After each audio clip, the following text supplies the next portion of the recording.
Hello, it's Stuart the Unrepentant Atheist, and just recently Piers did a show with Richard Dawkins. He interviewed him and they spoke about religion, they spoke about woke and cancel culture, Islamophobia, etc. So I'm going to show you the part of the discussion which is specifically on religion, evolution, etc. So let's go with that, and I'll make some comments along the way. Where we've come from, and what don't we know? Okay, we know once you've got a self-replicating entity, which nowadays is DNA, but it wasn't originally, once you've got life started, once natural selection, Darwinian natural selection has got going, then we pretty much understand the 4 billion year history of what's given rise to us and all other living creatures. We don't know how it started, and that's still a mystery, and it may always be a mystery, because it happened a very long time ago, and we may never know exactly what did happen. We know the kind of thing it had to be. What kind of thing do you think it was? It was the origin of a self-replicating molecule, a molecule that makes copies of itself. DNA is such a molecule, but the original one was almost certainly not DNA, because DNA is it's been called a high-tech replicator. There had to be a precursor to DNA. Something, the laws of chemistry gave rise to a molecule which had this unusual property of making copies of itself, which mutated, changed in random ways, and that gave rise to competition between rival versions of it, and that gave rise to the whole panoply of life eventually. Okay, so I think that's an absolutely brilliant summing up of how everything, or approximately how everything started, particularly that the laws of chemistry gave rise to this self-replicating molecule, but admitting that we don't know exactly how that happened. And of course, I find it interesting, although not surprising in a way, that Piers Morgan, who is a believer in God, started his inquiry with science. How did it all begin? And obviously it would be interesting to see where he goes now that he's heard the kind of answer that Richard Dawkins is going to give him, which doesn't supply him with all the information he might want. I'm a Catholic. I was raised a Catholic. So I'm a religious person, which I know is anathema to you, and we'll come to that. But my arguments with atheists, historically, have always come down to one thing. And maybe you've got an answer which will persuade me of the folly of my ways, which is this. What was there at the start? We don't know. But I don't know, and you don't know. But no human brain, unless you want to correct me, can actually comprehend nothingness, right? No, but it's a... Well, of what relevance would that be, that no human brain can comprehend nothingness? And I mean, that's an assertion. We obviously don't know that there ever was a true nothingness, whatever that is. And if there ever was such a thing, we've got no idea whether it could be comprehended by a human brain or not. And whether it could be comprehended by a human brain, whether that could be demonstrated, what has that got to do with the existence of God, whether God exists or not? It's a fallacy to think that because I don't understand how it happened, therefore God did it. I mean, that's just weak. Well, no, okay, but I'm prepared to have an open mind about this. Yes. But somebody did. And I just have never met a human brain that can explain to me what happened before, say, you go for the Big Bang argument. I get this from Christians quite a lot. They say to me, how did it all begin? I say, well, scientists are still working on that. And they'll say, you see, you don't know. No, I don't know, and neither do you. What was there before? What does nothing look like? Physicists are debating this. I'm not a physicist, but they're debating it. My point is that they don't know, and I don't know, and you don't know, and it doesn't help to postulate a God that did it. But you're certain it's not a God, and yet you admit you don't know. No, I'm certain that... You're certain there's not a God. He's strawmanning Richard Dawkins. Richard Dawkins is actually not that hard an atheist. He hasn't asserted that no God exists. But it doesn't help to postulate something very complicated at the outset, because what we've got is primeval simplicity, and from that stems everything. And what science does, it starts with simplicity, which is relatively easy to understand, and from that it develops into the whole of the universe and the whole of life. It doesn't help to start with complexity, and a creator has to be complex, whatever But else he the is. reason that I subscribe to the theory there must be a more powerful being out there than anything the human race has created is because, like I say, a human brain can't comprehend nothingness or what may have come before. This is such a horrible thing. I believe that physics has moved on, and they're no longer asserting that. Well, first of all, that they don't know what it is for there to be nothing. There are some disagreements, and it's a bit of a grey area. We don't really know whether there was actually truly ever a nothing. I understand that a lot of physicists are now saying there was some kind of, that there was a vacuum and there were quantum states. So it's a shame that Richard Dawkins is not kind of enlightening him there, or at least raising the possibility that there may not ever have been a true nothingness, whatever that is, that some kind of existence may well be a necessary state, because he's pinning his entire faith on this idea that there was ever a nothingness, and that because the human brain can't comprehend that therefore there must be a God. I don't know how he makes that connection between that humans can't comprehend, or at least don't comprehend, how the universe got started. They can't explain existence. He's making a leap. He's making some kind of connection between that and going straight to, well, therefore a God must exist. I don't see the steps in reason which gets him there. Or nothingness. We can't. We're not able to extrapolate what that is, right? I mean, no scientist can explain nothingness, can they? Plausibly. Well, maybe they can't. You'd have to talk to a physicist. But even Could you explain it? No, I'm not a physicist. But you're a very smart guy, and you're a very vehement atheist. No, I'm not. I'm not that vehement. Well, you're pretty vehement. I mean, you just think all belief in all gods is ludicrous. There was a time when we didn't know there were atoms. There were many, many things that we couldn't explain at one time, and obviously we didn't have a justification for asserting that a God exists when we didn't understand the atom, any more than we've got any justification for asserting that a God exists, because we can't yet understand how everything got started, or whether it got started, or the origins of existence, whether there are any origins at all, because we can't explain those things. It doesn't mean a God exists. Right? I think that it doesn't help to introduce. It's the traditional God of the gaps, and I'm surprised actually that Richard Dawkins is not referring to that, because I believe he has used that term many, many times. Complexity at the outset. That's my point. No, I get that, but no, well, I don't think you do get it. Well, no, I do, because but you're asking me to consider that my own belief in a deity that may be above human thinking and understanding and brain power, that was there universally, that my theory is scientifically flawed, whereas I would throw back at you. Well, it's not scientifically flawed because it's not scientific. Okay, but I need to be given an alternative. Well, I mean, this is what we get. This is why when Christians say to me, "You see, you don't know," I say, no, I don't know. And they say, well, I need to know, and I need to have answers. Well, it's tough. If you don't know, you don't know. And if you haven't got answers, there's no justification in inventing one.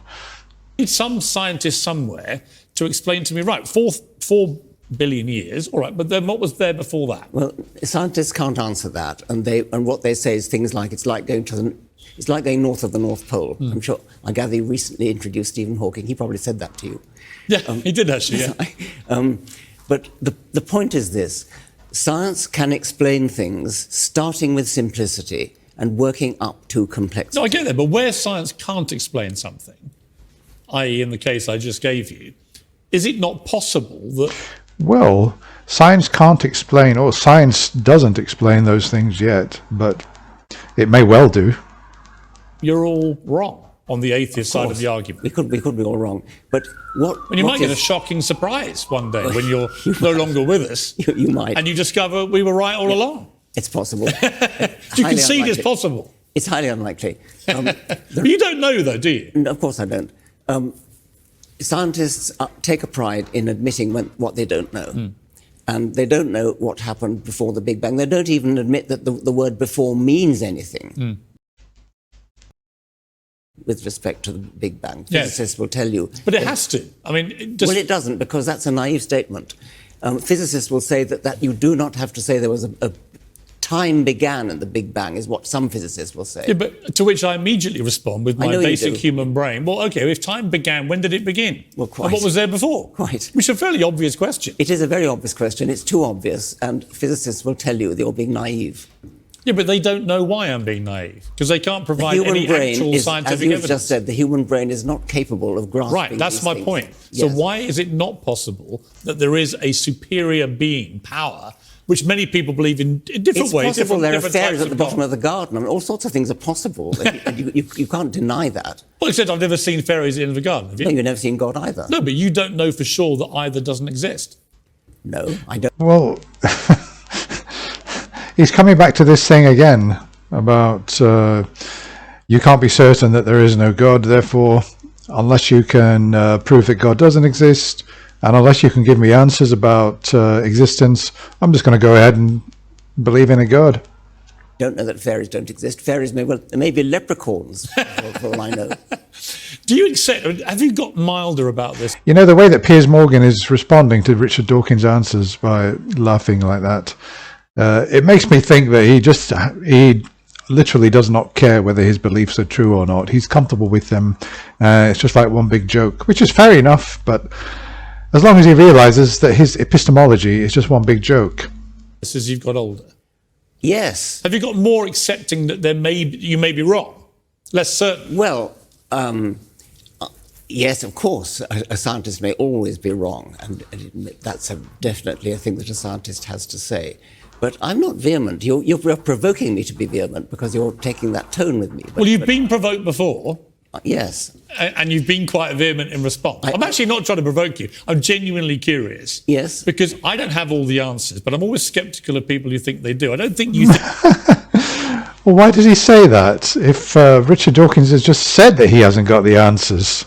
think you do. Absolutely not. But your admission that you don't have all the answers, to me, is quite interesting, because it lends the possibility you might be wrong. Well, it's not interesting. I mean, no scientist has all the answers. But the one thing you shouldn't say is that because I don't know, therefore God did it. That's a What do you think cowardly happens when... Well, the thing is, even if Richard Dawkins and science in general had all the answers, we had our theory of everything, it still would not preclude the existence of a God. So I don't really see the validity of Piers Morgan's reasoning there at all. you die? Yeah, sorry, you missed that because of my talking. Piers Morgan just asked, what happens to you when you die? As Bertrand Russell said, I believe that when I die, I shall rot, and nothing of my ego shall remain. That's it. Yes. The end. Nothing. There's nothing else. How could it be otherwise? I mean, you have a brain, an evolved brain, which works by nerve impulses, and when that decays, what could possibly be left? So you don't believe in, for example, a spirit or a soul? None of that is... That's all conditional entirely on a link to an actual cerebral... Yes, if by spirit or soul you mean something that outlasts the brain, then I do not believe in it, no. Really? Well, That's funny how he said that. Really? After being told that Richard Dawkins doesn't believe in God, and that he believes that nothing of his ego will remain and he will just rot in the earth. Oh, but you don't believe in a soul? Really? Well, people who've gone through weird sort of out-of-body, near-death experiences where they've been pronounced dead for a few minutes. No, that's never happened. Anybody that was pronounced dead died and never came back. This is one of my hobby horses. The near-death experiences is a situation where the heart stops. The brain does not die. It does not get to that stage. Nobody died. They came close to death, but they didn't actually die. Just the heart stopped for 2-3 minutes or whatever. They always talk about, almost all of them talk about this weird... there's a tunnel of light at the end. Yeah, so I mean... Well, they don't all talk about that, actually. They have a variety of different experiences. So Piers Morgan just hasn't done his research. Yeah. It could be, couldn't Yes. Yes, well, read Susan Blackmore on that. it? Would you like to be pleasantly... Well, I mean, lots of things could be. It could be that the Loch Ness Monster exists, but unless you've got positive evidence for something, then you couldn't really justifiably believe in it. surprised, or would you be appalled if you were wrong? Well, I would be pleasantly surprised for a while. I don't think I'd like to live for all eternity, would you? I don't know, it depends what it's like. Now,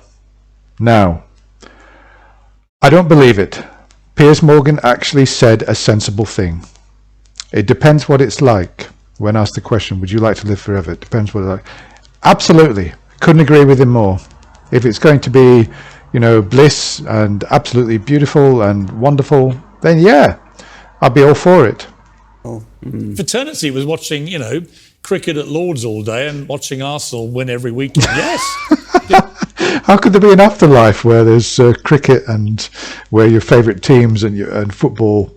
Well, I suppose that it may well be that the afterlife is, I don't know, somehow provides you with all the amazing experiences that you had on Earth, but just forever, just lots of them. Give me that. Really? Well, if eternity is blissful and a wonderful experience, there's some people. Yeah, absolutely agree with you. As I said, this is the only part of the whole discussion of Piers Morgan where I actually think that he said a reasonable thing.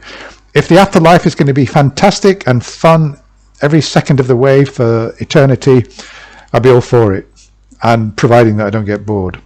I think there is something actually rather frightening about eternity, and I'd be quite glad to be spending it under a general anaesthetic.